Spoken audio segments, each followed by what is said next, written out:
teman-teman, perkenalkan nama saya Jupita Natasha Lumban-Tungkup, program studi pendidikan sejarah Stambuk 23 untuk pengerjaan mata kuliah SIPS.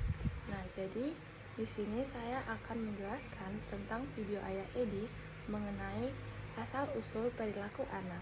Nah, jadi apa sih asal-usul itu gitu kan? Tapi sebelumnya kita pantun dulu ya.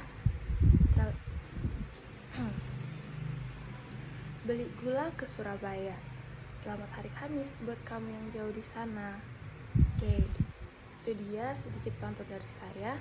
Kemudian kita awali dengan membahas apa itu asal-usul. Nah, asal-usul merupakan dari mana ia berasal, dari mana ia datang, seperti itu. Contohnya kayak apa sih?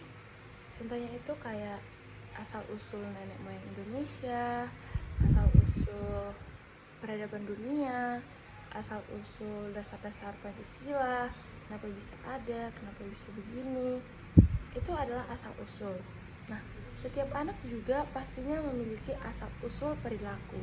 Kok bisa ya dia sekarang sifatnya marah atau dia anaknya yang sangat baik? Itu semua karena adanya asal-usul. Nah, jadi berdasarkan sains, asal-usul perilaku anak ini didapat dari orang tuanya. Nah, yang didapat dari orang tuanya itu yang pastinya faktor gen. Nah, jika seorang anak memiliki perilaku yang marah seperti itu kan, itu karena orang tuanya juga pemarah. Nah, sebaliknya jika orang tuanya itu orang yang rajin, pasti anaknya juga ikut rajin. Tapi terkadang ada beberapa kasus di mana berbeda faktor dari orang tua ini turun ke anaknya. Nah, contohnya itu kayak ada orang tua yang sifatnya itu pengen segala sesuatunya dikerjakan dengan cepat, tapi anaknya ini malas seperti itu, maunya santai-santai aja, maunya slowly.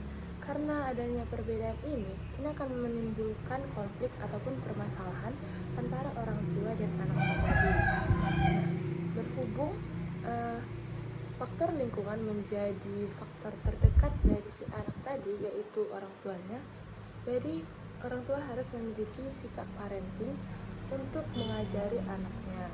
Nah, sifat-sifat ataupun perilaku anak ini bisa dimulai dari sejak ia kecil.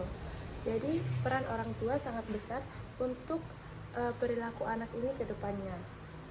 Terus gimana sih menghadapi sikap-sikap anak yang pemarah atau sifatnya yang keras?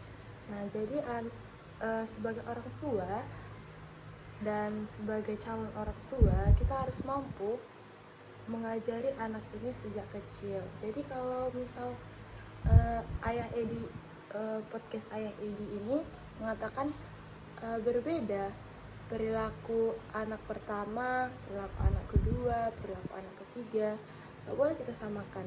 Nah, ada mungkin anak pertamanya ini sifatnya itu keras, tapi dia juga punya hati yang lembut.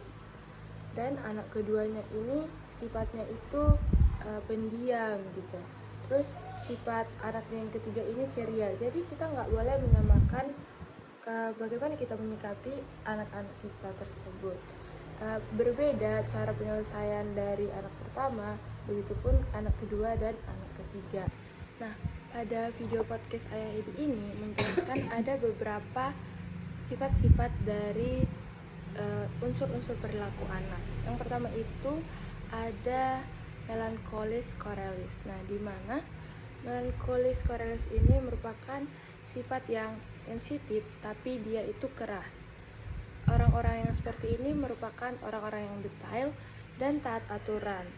Dia orang yang melankolis korelis ini pengennya sesuai janji, tepat janji, dan harus ada kejelasan. Nah, yang kedua itu ada sanguinis korelis. Nah, di mana sanguinis korelis ini merupakan orang yang ceria tapi keras juga. Di mana kadang dia suka melanggar aturan, suka ngeles, tapi energik gitu, karena sifatnya yang ceria tadi. Nah, dia itu biasanya harus diberi hukuman baru mau mengikuti peraturan. Yang ketiga ada Corellis sanguinis. Nah, Corellis sanguinis ini orangnya yang keras. Dia itu gak mudah kepancing emosinya. Mungkin masih lebih baik lah untuk memperbaiki anak yang Corellis sanguinis tersebut. Terus bagaimana sih untuk menghadapi tiap-tiap perilaku anak? Jadi ada yang namanya teknik menghandle perilaku. Jadi kita perlu adanya cara-cara untuk menghandle perilaku anak. Nah, terkadang kita mungkin melihat ada kasus bahwa anaknya itu suka mukul gitu. Jadi sebagai orang tua kita nggak boleh menyimpulkan bahwa ini anak siapa sih, kok bisa sifatnya kayak gitu.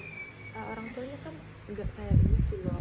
Nah, tapi kita harus lihat sisi positifnya, bahwa anak itu mungkin memiliki sifat yang keras. Nah, jadi kita perlu mengajarkan dan mendidik anak supaya bisa melatih emosinya untuk perbaikan di kemudian hari. Nah, karena jika semuanya diselesaikan dengan emosi, itu bukan selesai, tapi malah berdampak buruk dan bahkan menyakiti orang lain. Jadi kita harus bisa mengajarkan anak kita untuk bisa mengontrol emosinya. Dan kita juga tahu bahwa tradisi untuk mendidik anak-anak ini berbeda di setiap tempat ataupun di setiap negara. Berbeda cara mendidik anak di Indonesia dengan anak yang ada di luar negeri. Nah, kalau di luar negeri sendiri itu mungkin anaknya diajari untuk lebih mandiri misalnya. Bahkan untuk di negara-negara luar itu, jika anaknya sudah 17 tahun, itu dibebaskan untuk tinggal sendiri, memiliki rumah sendiri, yaitu berpisah dari orang tuanya. Berbeda dengan cara mendidik anak yang ada di Indonesia. Nah, jika di Indonesia sendiri, anak-anak akan tinggal bersama orang tua sampai ia menikah. Kemudian mungkin ada sistem yang namanya sistem VOC, di mana kalau anak itu harus dipukul dulu, harus dimarahi dulu, baru mau mengerti. Gak ada misal di luar negeri itu mengajari anaknya yang dengan lembut, berbeda dengan kita yang di negara Indonesia ini. Mungkin, dan saya rasa hal itu lebih baik karena melihat perilaku anak. Jadi anak juga merupakan alat untuk mengevaluasi kita sebagai orang tua.